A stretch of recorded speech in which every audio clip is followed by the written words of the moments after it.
Welcome back. You're watching Insights from Africa, and we're taking a look at this year's B20 Summit and how through South Africa's holding of the G20 presidency, both local and global businesses were able to put the concerns of Africa forward to global leaders. Our anchor Ntaoleng Lechela attended the event and caught up with Lutando Vuba. He's Executive Head of International Trade at Standard Bank's Business and Commercial Banking Unit. And he previously stated that South Africa's G20 presidency is a chance to reshape Africa's place in the global economy. And so to kick off the conversation, Ntaoleng asked him to reflect on the B20 recommendations to the G20 and assess whether they had gone far enough in advancing the continent's priorities. Let's take a look. It's been a year to not only sell that notion of an opportunity for not just South Africa but Africa to assert its place in the globe in terms of both current times and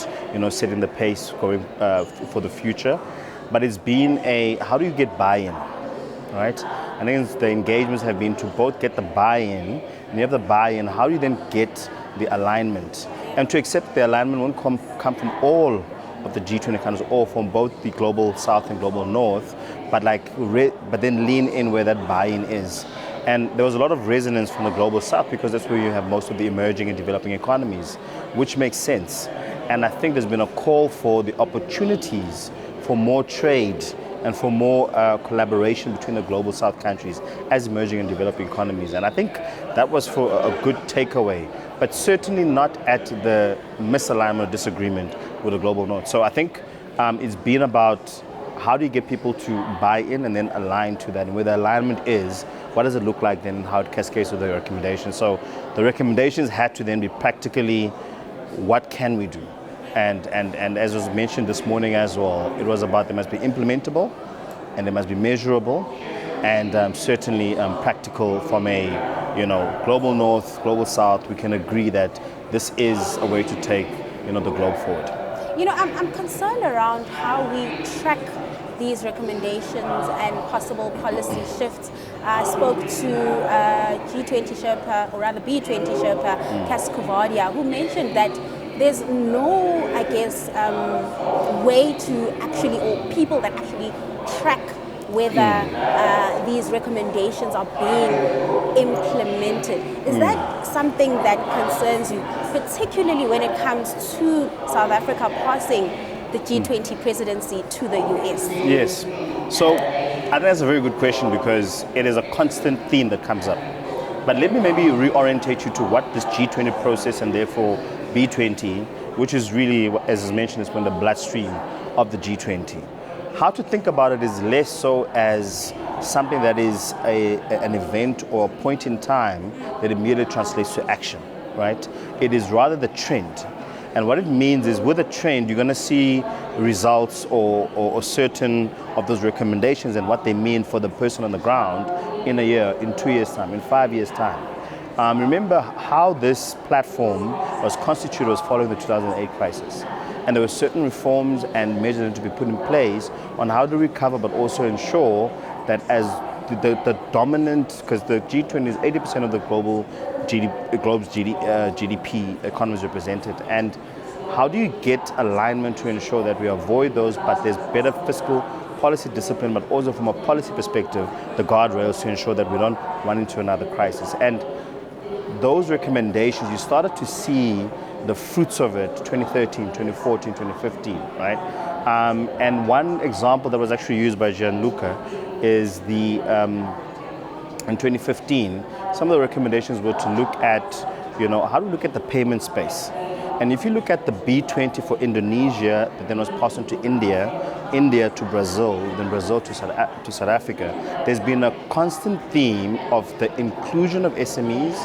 How do we better ensure access to finance for SMEs, and thematically different touch points on it. So India did quite a bit of work, and a legacy project that flowed out of that around look at a payment system that has actually revolutionized the ease of payments and therefore better liquidity management for SMEs.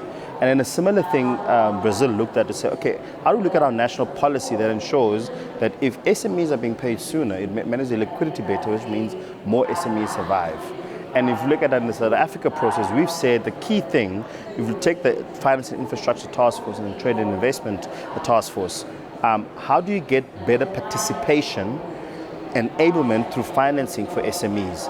And therefore, we need to look at what are the disablers. And that's where the cost of capital was a key topic to tackle, and both looking at structural and fundamentals that feed into that.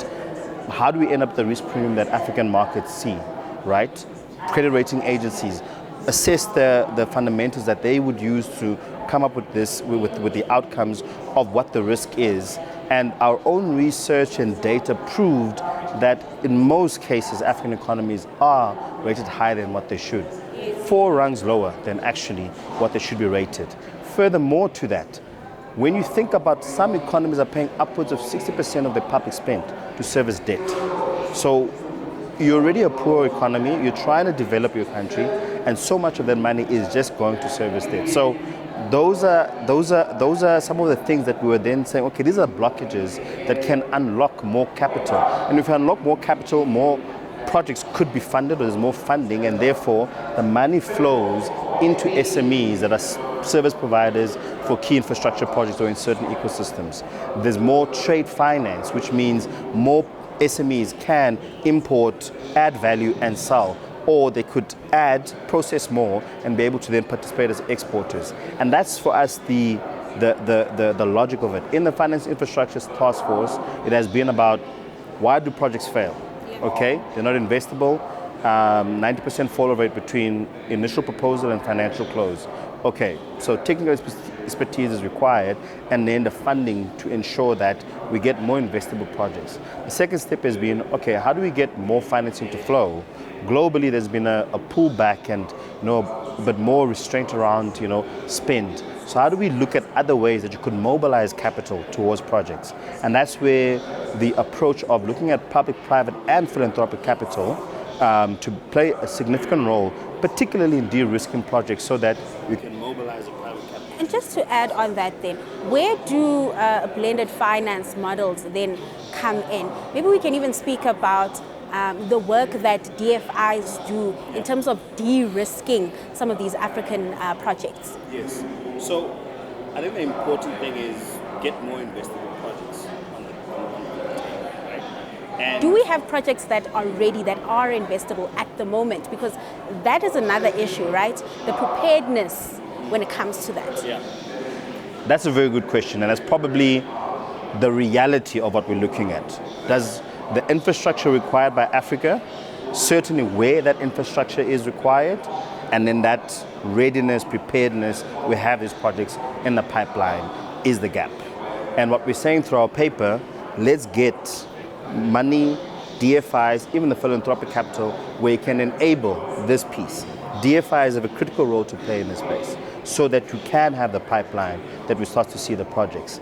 There's a lot said about AfCFTA, and its elevation has been a lot on the trade and the ease of trade, freedom of movement. But really, if you look at the AfCFTA, the key thing, impediment, and also the biggest opportunity is that it's an investment opportunity and vehicle to fast track the infrastructure that's required on the continent.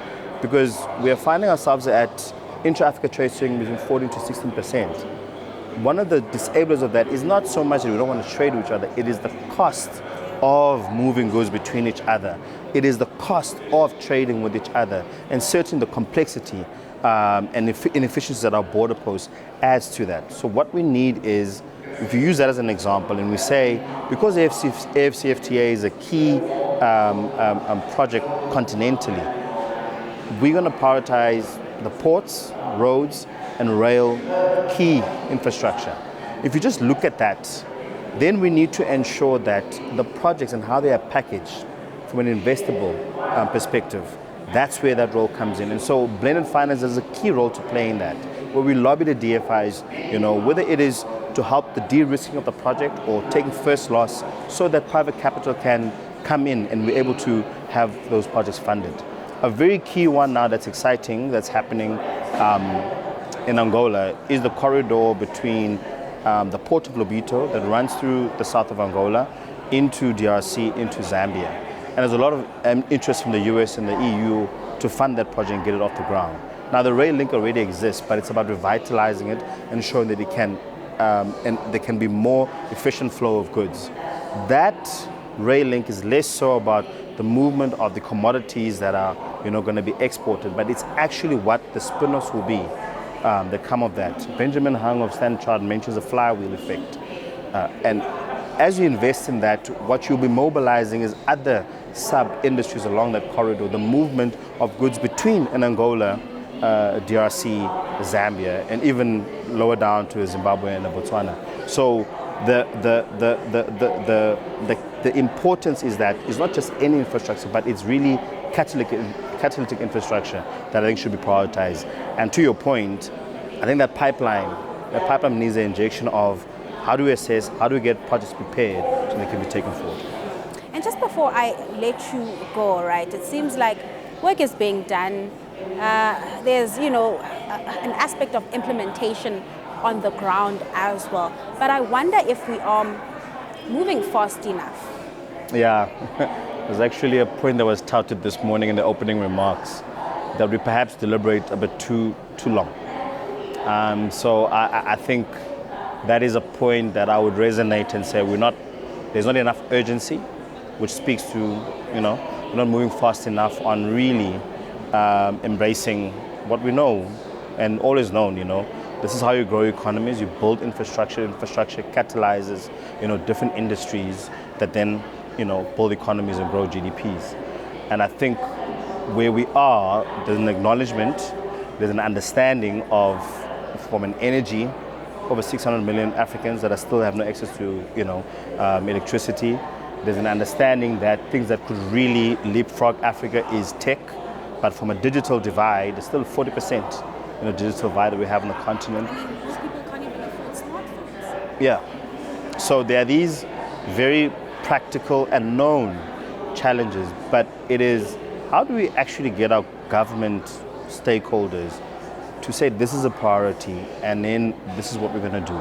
So I think the intention of B20 and the recommendations has been practical intentionally for that, so that when they look at it, there's really a clear playbook of do 1, 2, and 3, and these other stakeholders that can help us then move more financing towards infrastructure, and so we can start to have this flywheel effect and definitely have the impact. I said that common theme that has been running through since Indonesia, we have that impact for SMEs, which are the largest employers of any economy. Well, the B20 Summit may be over, but the conversations continue. And we look forward to bringing you more insight into those in upcoming episodes. But for now, we've come to the end of today's show. If you want more content like this, or if you want to rewatch any of the discussions we've had on the show, you can find them on the BDTV YouTube channel. That's under the Insights from Africa tab. And if you follow us on social media, you can stay up to date with all our content. So be sure to find us on X, TikTok, and LinkedIn. So from me, Bronwyn Seaborn, and the rest of the team, it's goodbye for now.